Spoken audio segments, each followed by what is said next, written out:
Oke, bismillahirrahmanirrahim. Assalamualaikum warahmatullahi wabarakatuh. Waalaikumsalam warahmatullahi wabarakatuh. Berjumpa lagi di channel YouTube kita, Yayasan Rumah Dakwah Indonesia.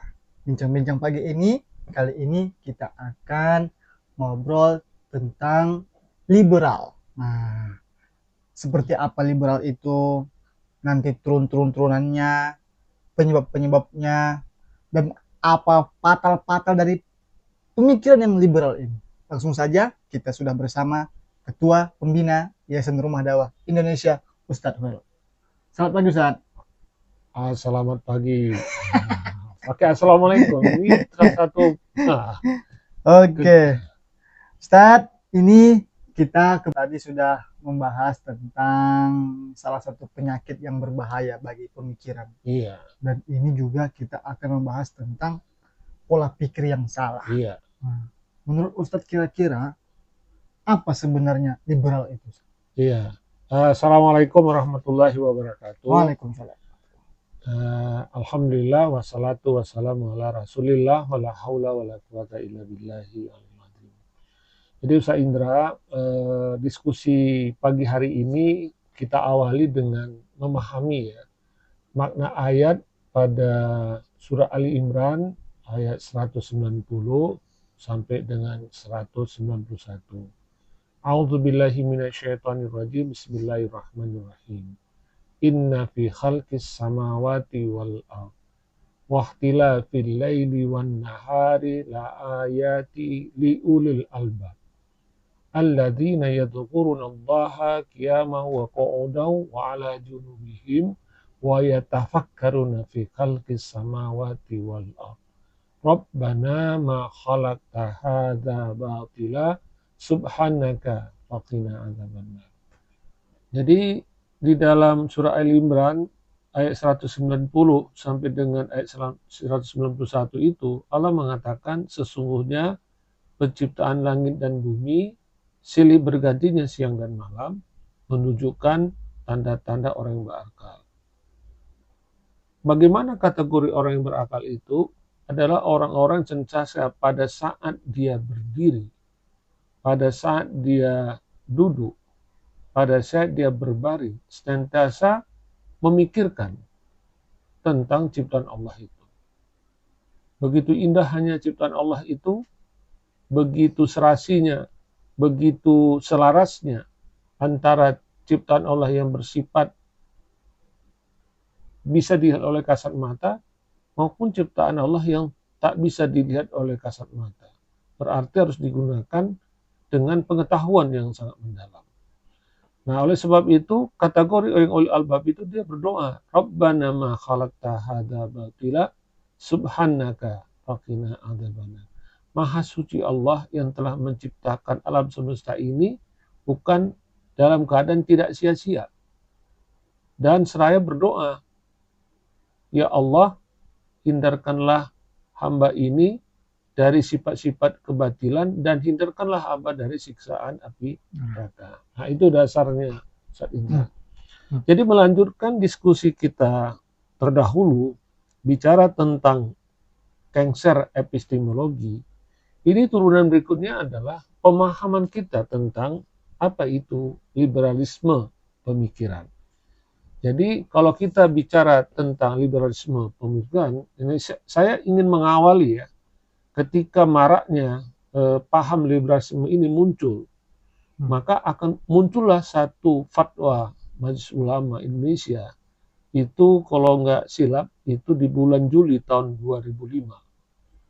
Nah, ketika fatwa ini muncul mengakibatkan ada iringan suara-suara sumbang ya yang mempersoalkan definisi liberalisme yang dituangkan oleh keputusan MUI.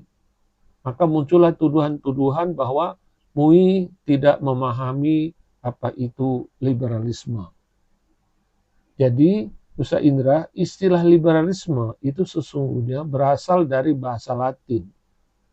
Dari asal kata liber, yang artinya bebas atau merdeka. Hingga kalau kita tahu bahwa di penghujung abad 18 Masehi, nah, kata liberalisme ini dikaitkan dengan manusia merdeka. Ya, bisa merdeka semenjak lahir ataupun merdeka setelah dibebaskan. Artinya pembebasan dari seseorang yang dulunya dalam kategori budak. Maka setelah dibebaskan dia merdeka, maka dia merdeka dari perbudakan. Maka dari sinilah muncul istilah liberal arts.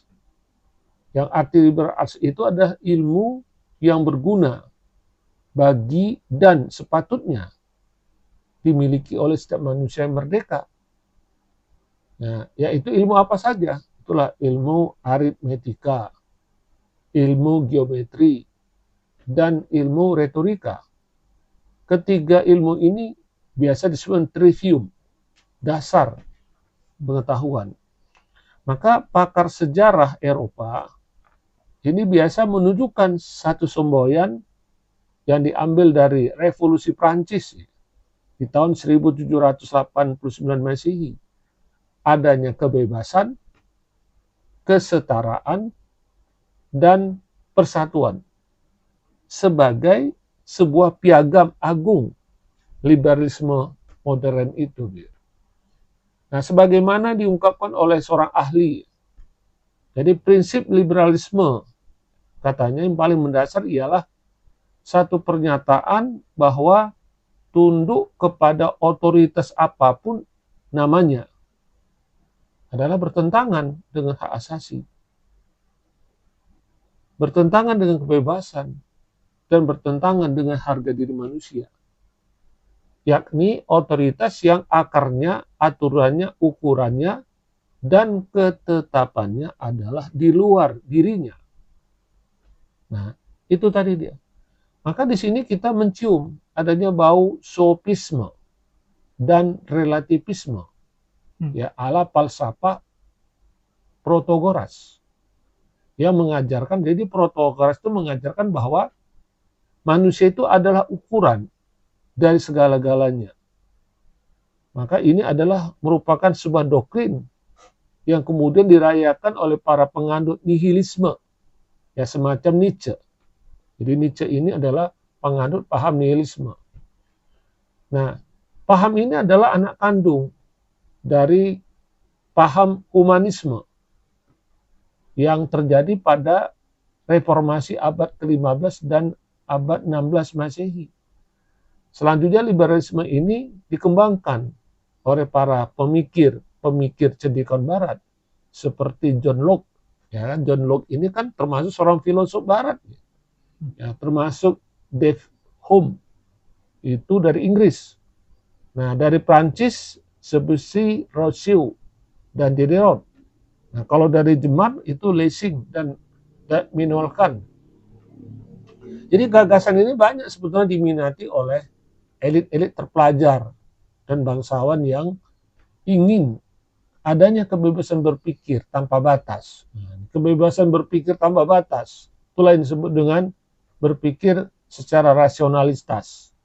Jadi pikirannya yang menjadi nilai satu kebenaran.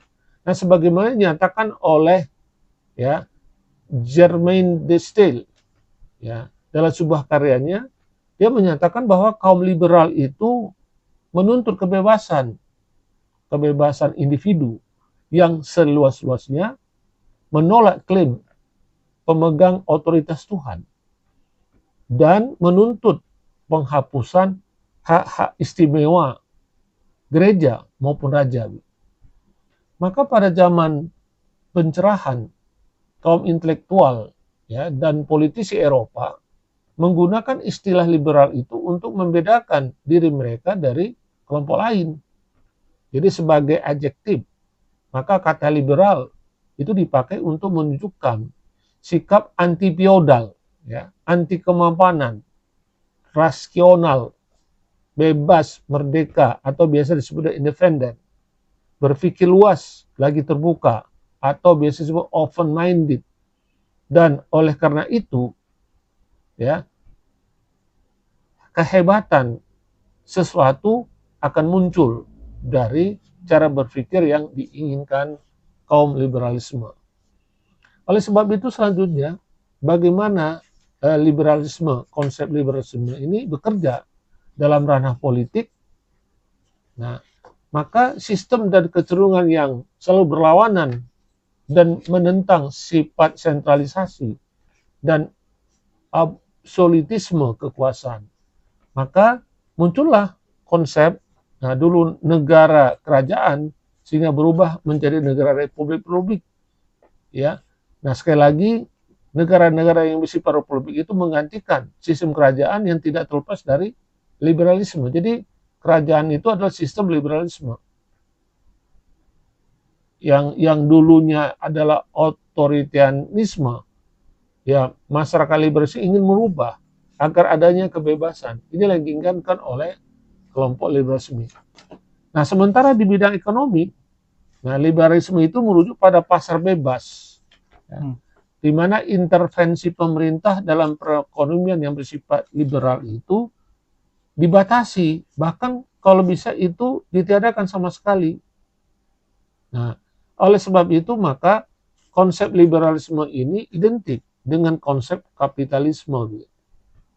Nah, itu kalau di dalam dalam bidang politik. Tapi dalam lingkungan sosial, konsep liberalisme ini adalah seperti misalnya emansipasi wanita. Itu termasuk liberal. Nah, itu termasuk liberal. Penyetaraan gender. Nah, inilah kan penyetaraan gender. Jadi sebelum kelompok liberalisme dalam artian emansipasi mereka wanita itu minta persamaan hak. Padahal konsep Islam itu sebetulnya pembeda antara wanita dan pria itu tergantung kepada ketakwaannya. Tetapi sebetulnya tidak ada laki-laki lebih tinggi dari wanita, cuman posisinya, tanggung jawabnya. Nah, terus susutnya kontrol sosial terhadap individu. Nah, kalau konsep liberal ini kan akan tidak ada lagi kontrol individu, sehingga runtuhnya nilai-nilai keluarga. Nah, inilah yang terjadi di tengah masyarakat kita. Sehingga muncul keinginan biarkanlah wanita menentukan nasibnya sendiri. Sebab tak seorang pun berhak dan boleh memaksa ataupun melarangnya untuk melakukan sesuatu. Seperti ini kan ada muncul pernyataan kelompok feminisme ya. Kenapa seorang wanita itu kalau dia menikah harus pakai wali? Kenapa laki-laki nggak pakai wali? Kan itu dia. Berarti mereka menentang kan konsep itu. Berarti mereka merasa direndahkan. Kan seorang wanita ketika dia menikah kan ditanya siapa walinya, siapa ayahnya. Kalau kita laki-laki kan kalau menikah kan nggak ada pakai wali, bebas kan. Nah berikutnya, kenapa wanita tidak boleh menikah punya suami lebih dari satu? Kenapa dalam Islam laki-laki boleh lebih dari satu? Nah ini kan protes-protes. Terus selanjutnya, kenapa wanita tidak dibolehkan bekerja keluar? Nah, kenapa ketika dia bekerja di luar udah kecapai, kenapa di rumah harus mengurus lagi rumah tangga? Nah, ini kan satu konsep-konsep yang memang disebabkan oleh pengaruh pemahaman liberalisme ini. Nah, itu tadi. Terus dalam urusan agama, nah, dalam liberalisme itu berarti kebebasan menganut, meyakini, dan mengamalkan apa saja sesuai kecenderungan, kehendak, dan selera masing-masing. Maka lebih jauh lagi, liberalisme ini mereduksi. Nah, mereduksi itu artinya gini, mengambil, ya, atau misalnya mencopot hal-hal yang menurut akal pikirannya itu bisa diterima, diambil.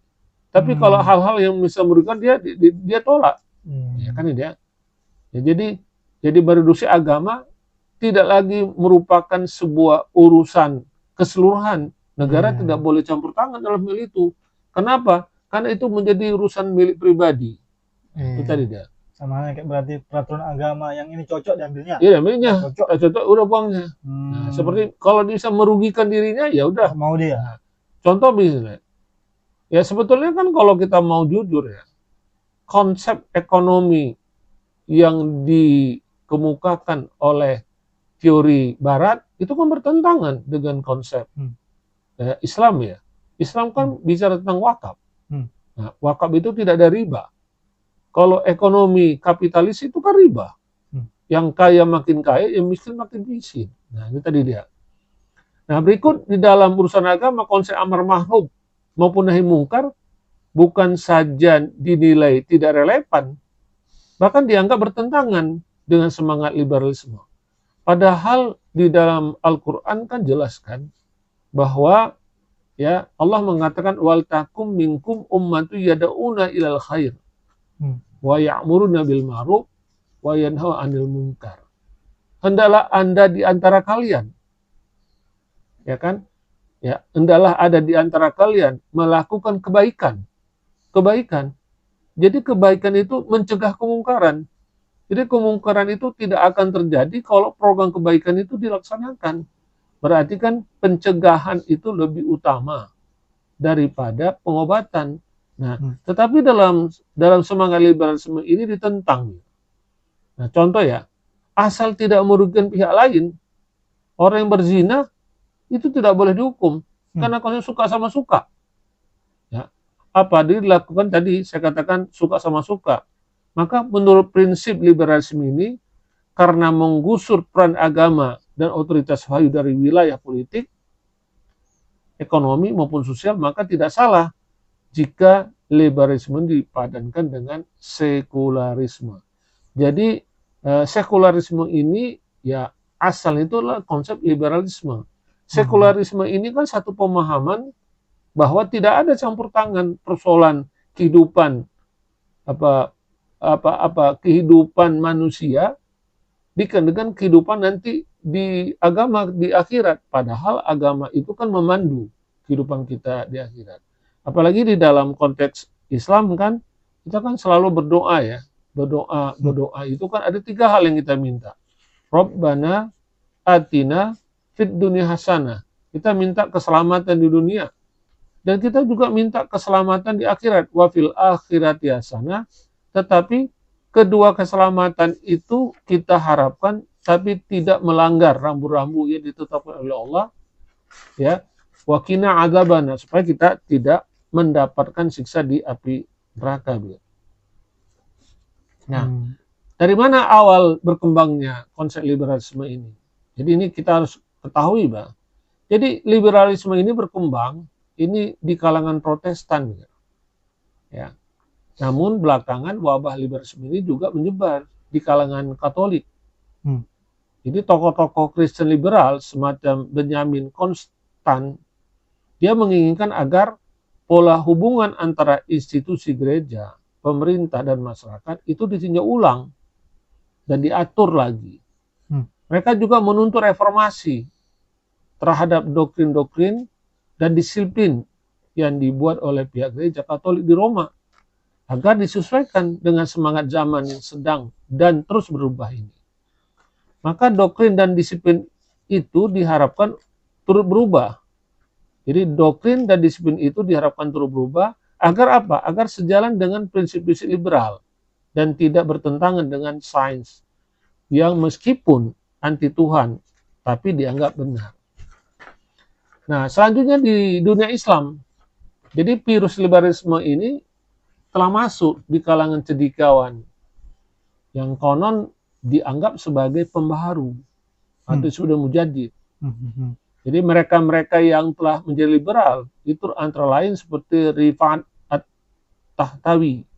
Ini beliau hidup dalam kurun waktu 1801 sampai dengan 1873 Masehi. Qasim Amin ini 1863 sampai 1998 Masehi. Dan Ali Abdul Razik tahun 1888 sampai dengan 1960 Masehi. Ini dari Mesir, ini tokoh-tokohnya. Kalau dari India seperti Said Ahmad Khan, ya, itu dari India. Dan Muhammad Iqbal, ini tahun 1870 sampai dengan 1938 Masehi, ini dari Pakistan. Baru selanjutnya di abad ke-20 muncullah pemikir-pemikir yang tidak kalah liberalnya dari pengenalan seperti misalnya Fazlur Rahman, ya, Muhammad Arkun, termasuk Nas Hamid Abu Zaid, Muhammad Sahrul serta pengikut-pengikutnya yang berada di Indonesia. dia menyebarkan virus liberalisme ini. Nah, pemikiran dan pesan-pesan yang dijual oleh tokoh-tokoh liberal ini sebenarnya kurang lebih sama saja. Ajaran Islam harus disesuaikan dengan perkembangan zaman. Ya, ajaran Islam itu harus sesuai dengan konteks perkembangan zaman. Nah, Al-Quran dan hal hadis itu harus dikritisi dan ditafsir ulang dengan menggunakan pendekatan historis. Kalau sekarang kita masuk ke zaman milenial, ya ditafsirkan sesuai dengan zamannya, dengan cara penafsiran pakai hermeneutics dan sebagainya. Ya, hermeneutics ini kan seperti tafsiran filsafat ya. Maka perlu dilakukan modernisasi dan sekularisasi dalam kehidupan beragama. Artinya negara tak perlu campur dalam kehidupan agama.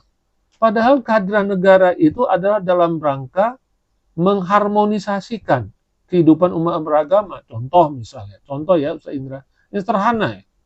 Ketika kita membangun rumah ibadah, kan tidak tepat kita membangun rumah ibadah sementara tempat yang kita bangun itu bertentangan dengan masyarakat yang agama yang berbeda. Maka harus ada perlu pengaturan. Atau selanjutnya orang yang sudah beragama, ngapain pula kita tarik lagi masuk ke agama yang kita inginkan. Nah, disitulah harus ada aturan, peraturan. Ya, peraturan pemerintah. Maka konsep negara, walaupun ya tidak menyatakan satu negara itu negara satu agama tertentu, tapi konsep ketuhanan itu harus hadir. Supaya moral atau etik itu bisa dikedepankan. Nah, terus juga selanjutnya tunduk pada aturan pergaulan internasional yang didasarkan kepada aturan hak asasi manusia. Nah, ini tadi kan, nah, ini kan aneh pikir. Apakah hak asasi itu betul menghargai asasi manusia atau tidak? Terus selanjutnya bersifat pluralisme agama dan lain sebagainya. Jadi pendek kata, jadi kalau kita meminjam ungkapan Binder, nah ini tadi, ya dia mengatakan bahwa liberalisme itu liberalism is region as opinion and therefore tolerates diversity in precisely those realms that traditional belief inside you one without equivocation. Maka wajarlah jika kemudian dia menilai bahwa Islam dan liberalisme itu bertolak belakang. Nah ini kita bisa lihat dalam buku Islam and Liberalism prefer to be in contradiction. Kan? Maka bisa kita simpulkan, Sa Indra, bahwa paham liberalisme ini mencakup kepada 3 hal. Pertama adalah kebebasan berpikir tanpa batas atau alias free thinking, yang berarti kebebasan memikirkan apa saja dan siapa saja. Berpikir kok dilarang? Nah, ujar Quran, ya berpikir kan ya. Jangan berpikir. Yang kedua, senantiasa meragukan. Nah, ini tadi, senantiasa meragukan dan menolak kebenaran. Inilah sifat sofisme. Itu lebih dikenal dengan istilah sofasta. Iya. Itu dari skeptisme, agnostisisme, dan relativisme. Yang ketiga adalah sikap longgar dan semena-mena dalam beragama. Lost adherence to and free exercise of religion. Ini adalah manifestasi nifak ya, dalam pandangan Islam, di mana seseorang tidak mau dikatakan kafir, walaupun dirinya sudah tidak komit pada satu ajaran yang dia ikuti. Itu Ustaz Indra diskusi kecil kita pada pagi menjelang siang ini, mudah-mudahan bermanfaat. Betul-betul, karena juga memang mewabah juga si liberal ini. Hingga bahkan ada yang baru-baru ini ya, yang tentang LGBT itu, ada mereka kaum LGBT bersuara mereka di tengah jalan. Kira-kira ungkapan pendeknya ialah kami juga manusia, kami juga punya hak. Iya. Nah, betul. Dan yang menariknya ialah banyak pula yang komen simpatisan gara-gara ini. Nah, ini kan gagal paham. Gagal paham. Jadi sebetulnya jenis kelamin itu cuma 2, nggak ada 3. Ya, nggak ada misalnya kaum gay itu kan masalah perilaku. Nah, nanti satu diskusi khusus ya. Itu kan karena kerusakan dari keluarga, akibat dari pemahaman liberalisme ini tadi, sehingga nilai-nilai keluarga itu hilang. kenapa dia menyukai sesama jenis? Berarti kalau kita telik lebih jauh, pasti ada sesuatu kasus yang terjadi dalam lingkungan dia. Contoh, kenapa seorang anak laki-laki kok cenderung ya ke wanita-watian? Ya. Atau kenapa seorang anak wanita cenderung kepada laki-lakian? Mungkin waktu itu dia melihat langsung ketika dia masih kecil pertengkaran kedua orang tuanya. Kadang-kadang mungkin ada orang tuanya melakukan kasar kepada ibunya, bapak atau ibunya. Sehingga muncul pembelaan. Ini anak perempuan, sehingga pembelaan terhadap anak ibunya itu dianiaya oleh bapaknya, kekerasan, KDRT, kan itu dia tadi. Maka muncul dan membenci dia. Jadi seorang anak wanita membenci laki-laki karena dia merasa laki-laki itu suka menyiksa, sehingga muncullah kesenangannya kepada wanita. Itu salah satu kasus. Kedua, kenapa itu muncul seperti itu? Nah, salah satu mungkin dia dalam lingkungan keluarga yang memang dominan semua wanita semuanya. Terus masuk sekolah pun, TK pun wanita semuanya. Jadi kadang-kadang kehidupan perilakunya itu kewanti-wantian. Nah, ini kan masalah perilaku. Kedua, adanya tata aturan. Nah, itu tadi balik konsep Islam. Dalam konsep Islam itu kan, dalam menata rumah itu kan tidak boleh dekat kamar antara anak wanita dengan anak pria. Anak wanita itu biasa kan di depan, anak pria itu kan di belakang. Apalagi tidak boleh disatu kamarkan putra putri, walaupun dia dalam masih bayi. Nah, ini kan memunculkan sebuah apa. Jadi ini salah satu mungkin penyebab-penyebab. Jadi sekali lagi, nah kenapa LGBT itu mendapat tempat, ya kan? Ya memang betul. Ada juga satu ungkapan, ya sepanjang dia tidak melakukan keonaran, ya kalau nggak diketahui nggak apa-apa, ya kita nggak tahu, ya kan? Itu hak dia. Tetapi LGBT itu bukan harus kita biarkan, harus diobati. Itu kan adanya kerusakan perilaku manusia yang tidak bisa kita antisipasi. Ya alhamdulillah lah, kita di negara kita ini kan ya menganut prinsip ketuhanan kan. Nah, apakah sikap LGBT itu bisa dibenarkan? Ya memang nggak bisa, itu kan penyimpangan. Nah, jadi sama juga ya. Ada orang mengatakan ya kalau dia melakukan hubungan ya seksualitas suka sama suka, nggak boleh dihukum. Ini kan satu kesalahan. Ya, itu kan satu kemungkaran. Nah, itu kan berlawanan dengan konsep agama gitu. Nah, itu dia Ustaz. Itulah liberal tadi. Itu liberal tadi, cara berpikir yang liberal. Nah, jadi cara berpikir liberal itu sebetulnya itu sudah berasal dari ya tadi yang kita diskusikan di dalam Cancer Epistemologi itu ya. Nah, maka sekarang kita harus telaah lah kurikulum-kurikulum yang ada di pendidikan kita. Bayangkan Sa Indra ya, sampai sekarang kita masih menggunakan teori Darwin kan, bicara asal usul manusia. Nah, sesuai dengan teorinya manusia itu berasal dari kera. Padahal dalam konsep Islam manusia itu diciptakan Allah sebaik-baik rupa. Laqad khalaqna fi ahsani taqwim. Masa kita samakan seperti itu? Bahkan teori Darwin itu sudah dibantah secara ilmiah bahwa manusia itu bukan berasal dari kera. Nah, ini kan turunan-turunan berikutnya kan muncul. Nah, sampai sekarang masih ya. Saya nggak tahu lah Indra masih dapat nggak waktu SMP ya kan, SMA ya kan. Nah, ini kan kita kan teori. Jadi satu ketika ada bilang kita ini belajar teori biologi, kita bukan teori belajar agama. Nah, ini kan udah sekularisme dalam pengetahuan. Nah, itu saya Indra. Ya, baik Ustaz.